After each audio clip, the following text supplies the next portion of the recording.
Hi hello ನಮಸ್ಕಾರ. ಇವತ್ತಿನ ವಿಡಿಯೋದಲ್ಲಿ ಬಸ್ಸಾರು ಹೇಗೆ ಮಾಡೋದು ಅಂತ ನೋಡೋಣ. 1 ಕಪ್ ತೊಗರಿಬೇಳೆ ತೊಗೊಂಡಿದ್ದೀನಿ. ಅದೇ ಮೆಜರ್ಮೆಂಟಲ್ಲಿ 1 ಕಪ್ ಹುರುಳಿಕಾಳು ತೊಗೊಂಡಿದ್ದೀನಿ, ಮಳೆ ಹುರುಳಿಕಾಳು.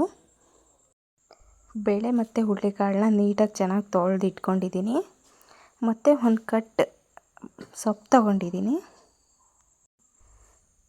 ಸೊಪ್ಪು ಚೆನ್ನಾಗಿ ತೊಳೆದು ಹಾಕಿಬಿಟ್ಟು 2 ಗ್ಲಾಸ್ ನೀರು ಹಾಕ್ಬಿಟ್ಟು ಸ್ವಲ್ಪ ಉಪ್ಪು ಹಾಕ್ಬಿಟ್ಟು 2 ವಿಷಲ್ ಹೊಡೆಸ್ಕೋಬೇಕು.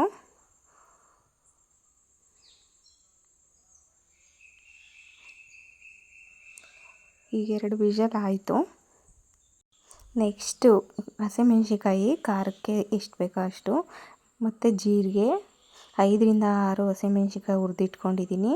2 ಗೆಡ್ಡೆ ಬೆಳ್ಳುಳ್ಳಿ, 1 ನಿಂಬೆಹಣ್ಣಿನ ಗಾತ್ರದಷ್ಟು ಹುಣಸೆಹಣ್ಣು, ಮತ್ತು ಕಾಯಿ 1 ಕಪ್ಪು. ಇದಿಷ್ಟನ್ನು ಹಾಕ್ಬಿಟ್ಟು ಬೇಯಿಸ್ಕೊಂಡಿರೋ ಬೇಳೆನೂ ಮತ್ತು ನೀರನ್ನು ಸಪ್ರೇಟ್ ಮಾಡಿದ್ದೀನಿ. ರುಬ್ಬೋದಕ್ಕೆ ಸ್ವಲ್ಪ ಬೇಳೆ ಜೊತೆಗೆ ನಾನು ತೋರಿಸಿದ್ನಲ್ಲ ಅವನ್ನೆಲ್ಲ ಹಾಕ್ಬಿಟ್ಟು ರುಬ್ಕೊಂಬರೋಣ.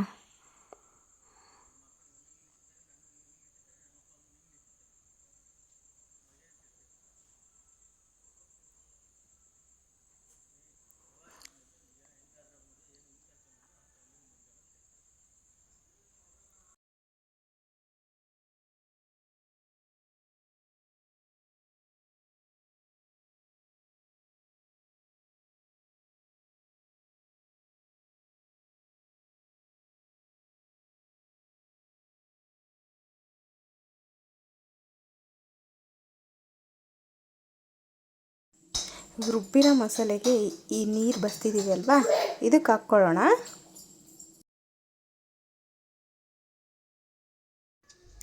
ಸೊಪ್ಪನ್ನ ನೀರನ್ನು ಬೇರೆ ಮಾಡಿದ್ವಲ್ಲ, ಸೊಪ್ಪನ್ನ ಚೆನ್ನಾಗಿ ಹಿಂಡ್ಕೊಂಬಿಟ್ಟು ಎಣ್ಣೆಗೆ ಒಗ್ಗರಣೆ ಮಾಡ್ಕೊಳ್ಳೋಣ.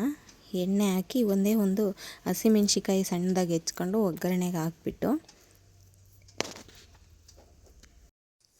2 ದೊಡ್ಡ ಸೈಜ್ ಈರುಳ್ಳಿ ಹೆಚ್ಚಿ ಒಗ್ಗರಣೆಗೆ ಹಾಕಿ, ನೆಕ್ಸ್ಟು ಹಿಂಡ್ಕೊಂಡಿರೋ ಸೊಪ್ಪನ್ನು ಹಾಕಿ ಇದ್ರ ಜೊತೆ ಮೇಲೆ ಕಾಯಿ ಉದುರಿಸಿದರೆ ಸೈಡ್ ಕಾಳು ರೆಡಿ ಆಗುತ್ತೆ.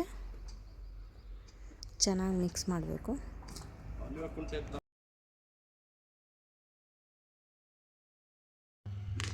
ರುಬ್ಬಿರೋ ಮಿಶ್ರಣನ ಇದು ಕಟ್ಟಿಗೆ ಹಾಕಿ ಸೇರಿಸಿದ್ವಿ ಅಲ್ವಾ, ಈ ಸಾಂಬಾರಿಗೆ ಮತ್ತೆ ನಾವು ಒಗ್ಗರಣೆ ಮಾಡಿಕೊಂಡ್ರೆ ಸಾಂಬಾರು ರೆಡಿ. ನಾನು ಸ್ಕಿಪ್ ಮಾಡಿದ್ದೀನಿ ಒಗ್ಗರಣೆ ಮಾಡಿರೋದು. ಮುದ್ದೆ ಜೊತೆಗೆ ಬಸ್ಸಾರು ಊಟ ಮಾಡ್ತಾಯಿದ್ರೆ ಆಹಾ ಸೂಪರ್, ಬಾಯಲ್ಲಿ ನೀರು ಬರ್ತಾಯಿದೆ ನೋಡ್ತಾ ಇದ್ದರೆ.